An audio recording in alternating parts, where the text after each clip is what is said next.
दोस्तों, आपने सुपरस्टार ऋतिक रोशन की फिल्म कोई मिल गया तो देखी होगी। कैसे एक दूसरे ग्रह से आया एलियन कमजोर ऋतिक रोशन को अपनी शक्ति से ठीक कर देता है। पर दोस्तों, क्या आपको लगता है एलियंस की शक्ति सिर्फ इतनी ही सीमित है? क्या एलियंस के पास केवल किसी बीमारी का इलाज हो सकता है? उनकी शक्ति, उनकी ताकत हमारी सोच से भी परे है। दोस्तों, आप लोग इस बात पर क्या सोचते हैं, नीचे कमेंट में बताना। पर दोस्तों, आपको बता दें, हाल ही में वैज्ञानिकों को ऐसे कई पक्के सबूत मिले हैं जिन्हें देखकर ये दावा किया जा सके कि एलियनों का अस्तित्व वाकई में है और उनकी शक्ति और आधुनिकता इस दुनिया से काफी ज्यादा ताकतवर और परे है। दोस्तों, आज की वीडियो को अंत तक देखने के बाद आप इस शौक और आश्चर्य से भर जाएंगे, क्योंकि दोस्तों आज के इस वीडियो में हम आपको धरती पर मिले ऐसे कई निशान और सुराग के बारे में बताने जा रहे हैं जो न सिर्फ बहुत पुराने हैं बल्कि वो इतने सटीक हैं कि ये सोचना ही मुश्किल है कि आखिर इन्हें उस समय बनाना कैसे पॉसिबल था। तो वीडियो को अंत तक देखिए, क्योंकि आगे रोमांचक अपने चरम पर पहुंचने वाला है। पर दोस्तों, इस प्राचीन रहस्यमय सफर पर जाने के लिए आप लोगों को एक काम करना होगा। इस वीडियो के नीचे जो लाल कलर का सब्सक्राइब का बटन आपको दिख रहा है, उसे प्रेस करके हमारे चैनल को सब्सक्राइब कर लें और नोटिफिकेशन बेल को ऑन कर दें, ताकि ऐसे अनूठे वीडियो आप तक पहुंचे सबसे पहले। दोस्तों, आपने लाइब्रेरी में रखे पुराने किताब तो देखे ही होंगे, पर दोस्तों यदि मैं कहूं कि इसमें से कुछ किताब एलियंस ने लिखे तो आप क्या कहेंगे? अरे दोस्तों, चौंकिए नहीं, क्योंकि प्राचीन काल की एक ऐसी किताब है जिसके बारे में कहा जाता है कि इसे लिखने वाला इस दुनिया से ही नहीं था। चलिए दोस्तों, बताते हैं आपको इस किताब के बारे में। दोस्तों, असल में 1912 में विल्फ्रेड वॉयनिच, जो पॉलिश बुक डीलर थे, वे एक बार इटली के विला मॉन्ड्रेगोनी घूमने गए, जहां उनके हाथ लगी एक मिस्टीरियस किताब जो काफी पुरानी थी। और तो और दोस्तों, ना तो इस किताब पर उसके ऑथर का नाम लिखा था और ना ही उसमें पब्लिशिंग डेट की जानकारी थी। आगे और भी हैरान करने वाली बात बताता हूँ। दोस्तों, इस किताब को एक अज्ञात भाषा में लिखा गया था और इसके अंदर काफी अजीबोगरीब चित्र बने हुए थे। दोस्तों, इस मिस्टीरियस किताब को देखकर अब वॉयनिच की दिलचस्पी इसे डिकोड करके इसके बारे में जानकारी निकालने में बढ़ने लगी और उन्होंने अपनी पूरी जिंदगी खोजने में लगा दी कि आखिर इस किताब को किसने, कब, कहां और क्यों लिखा था। पर दोस्तों, उनके हाथ कुछ भी नहीं लगा और वॉयनिच की मृत्यु के बाद इस किताब का नाम द वॉयनिच मैन्यूस्क्रिप्ट भी रखा गया। और दोस्तों, वॉयनिच के बाद दुनिया भर के बड़े बड़े और सर्वश्रेष्ठ स्क्रिप्टोग्राफर्स ने भी अपनी एड़ी से चोटी तक दम लगाकर इस किताब को डिकोड करने की बेजोड़ कोशिश की, पर वे भी असफल रहे।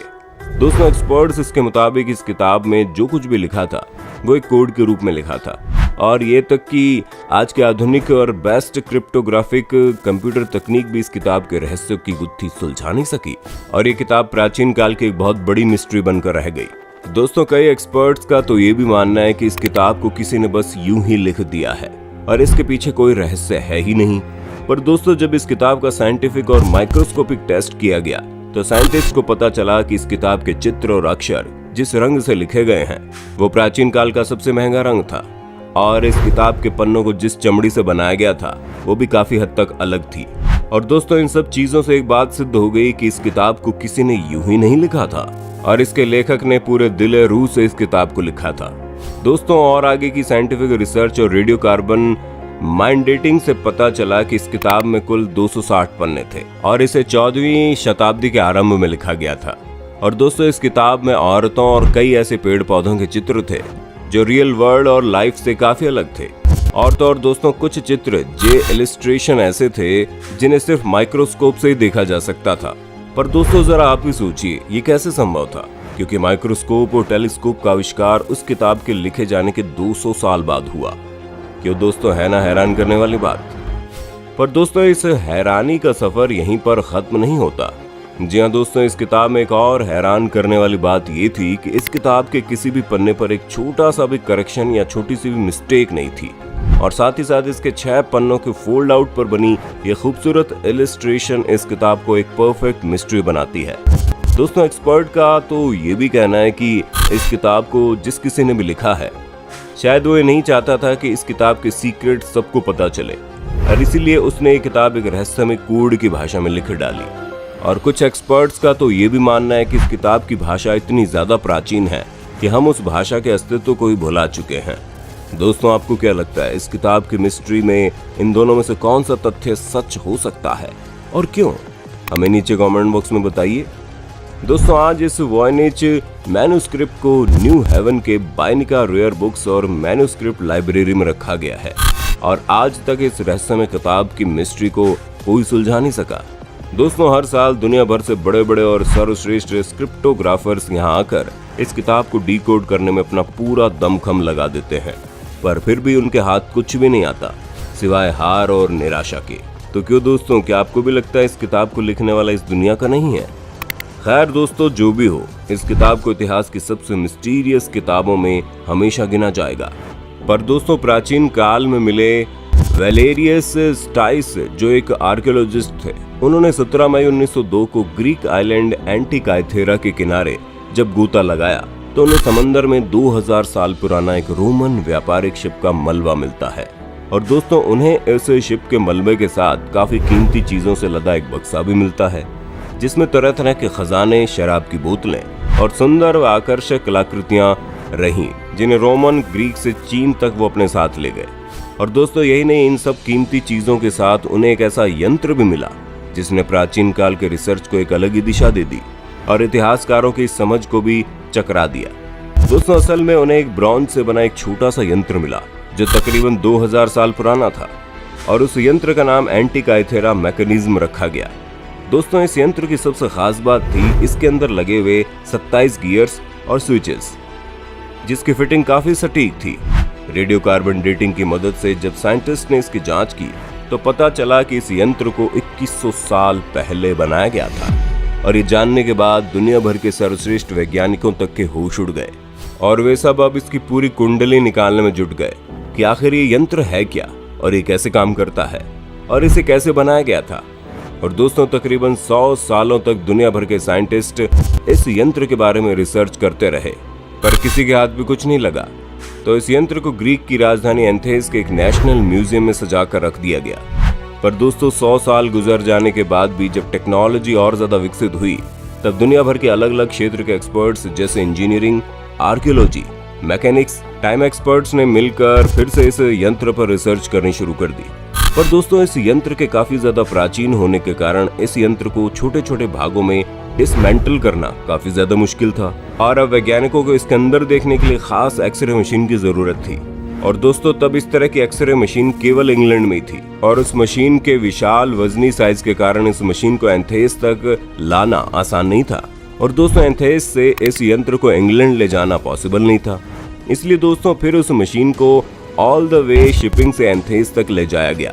और जब वैज्ञानिकों ने इस मशीन की मदद से इस यंत्र का एक्सरे निकाला तो इसके साथ साथ इतिहासकारों की भी होश उड़ गए, क्योंकि दोस्तों, उस यंत्र के अंदर के गियर्स को जिस टेक्नोलॉजी से बनाकर फिट किया गया था वो 2000 साल पहले बनना पॉसिबल ही नहीं था। पर जिसने भी इस यंत्र का निर्माण किया था वो अपने वक्त से काफी आगे और आधुनिक था। जी हाँ दोस्तों, ये यंत्र कुछ और नहीं बल्कि दुनिया की सबसे पहली कंप्यूटर थी और ये गुटेनबर्ग के प्रिंटिंग प्रेस के आविष्कार से भी 1500 साल पहले बनाई गई थी।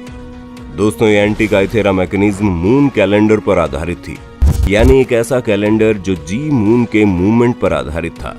यही नहीं दोस्तों, इस एंटिकाइथेरा मैकेनिज्म की मदद से सोलर एक्लिप्स और इसके एकदम सटीक डेट और टाइम को भी प्रेडिक्ट किया जा सकता था। दोस्तों, माइकल वाइड नामक एक मैकेनिकल इंजीनियर ने एक्सरे डेटा के जरिए एंटिकाइथेरा मैकेनिज्म यंत्र का एक डुप्लीकेट तैयार कर दिया, जिससे उन्हें ये पता चला कि ये यंत्र किसी ग्रीक एस्ट्रोनॉमर ने बनाया था, क्योंकि उस यंत्र में लगे हुए कांटे हमारे सोलर सिस्टम के प्लैनेट्स को दर्शाते हैं, जहां बीच में हमारा अर्थ रहता है और बाकी सारे प्लैनेट सूरज और चांद अर्थ के आसपास चक्कर काटते दिखते हैं, बिल्कुल जैसा ग्रीक एस्ट्रोनॉमर्स मानते थे। दोस्तों, जैसा कि मैंने आपको पहले ही बताया कि एंटिकाइथेरा मैकेनिज्म को मून कैलेंडर के आधार पर बनाया गया था और ये इतना सटीक था कि इस पर यकीन करना काफी ज्यादा मुश्किल सा प्रतीत होता है। दोस्तों, जैसा कि आप जानते होंगे कि चांद हमारी धरती के अराउंड एक सर्कुलर नहीं बल्कि एक एलिप्टिकल पथ में घूमता है, यानी जब मून धरती के सबसे ज्यादा करीब होता है तो वो काफी तेजी से चक्कर काटता है और जब वो धरती से दूर होता है तो वो धीरे धीरे चक्कर काटता है। और दोस्तों, अगर एंटिकाइथेरा मैकेनिज्म को मून के सर्कुलर पथ पर बनाया जाता तो ये मशीन एक्लिप्सेस गलत समय पर दिखाता पर दोस्तों इसके मशीन के गियर्स इतने परफेक्टली फिटेड थे कि वो मून के इसी वेरिएबल मोशन को दर्शाती है। दोस्तों ये मशीन भविष्य में होने वाली एक्सप्लेसिस के एग्जैक्ट और एक्यूरेट टाइमिंग के बारे में बताती थी और कभी कभी इन एक्लिप्सेस के रंग के बारे में अनुमान लगाने में मदद करती थी। दोस्तों एंटीकाइथेरा मैकेनिज्म पर विश्वास कर पाना इसलिए भी काफी मुश्किल है क्योंकि दुनिया की सबसे पहली मैकेनिकल घड़ी मैकेनिज्म 14वीं शताब्दी में क्यों आई थी और ये मैकेनिज्म एक छोटे से कार के कैबिन की साइज की थी। पर इससे 1500 साल पहले बनाई गई एंटीकाइथेरा मैकेनिज्म तो केवल एक छोटे से कॉम्पैक्ट वुडन बॉक्स जितने साइज तक ही सीमित थी। और दोस्तों इसमें लगे गियर्स और स्विचेस अपने समय से इतने ज्यादा एडवांस और आगे थे कि काफी इतिहासकारों और साइंटिस्ट का तो ये भी कहना है कि एंटीकाइथेरा मैकेनिज्म किसी इंसानी ताकत ने नहीं बल्कि एलियंस या किसी बाहरी दुनिया की ताकत की मदद से बनाया गया था।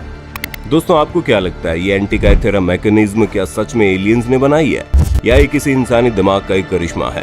तो दोस्तों ये थी प्राचीन काल में कुछ ऐसे मिस्टीरियस चीजें जो बीते वक्त के कुछ अद्भुत करिश्मे को दर्शाती है जिनकी डोर कहीं ना कहीं एलियन से जुड़ती हुई दिख रही है। तो दोस्तों अगर आपको वीडियो पसंद आया तो इसे लाइक करके अपने परिवार वालों और दोस्तों के साथ जरूर शेयर करें ताकि वे भी प्राचीन काल के इस अनूठे और मिस्टीरियस चीजों के बारे में जान जाए और वे भी इस रहस्यमय सफर का हिस्सा बन एलियन से जुड़ी अन्य मिस्ट्री को करीब से देख पाएं। धन्यवाद।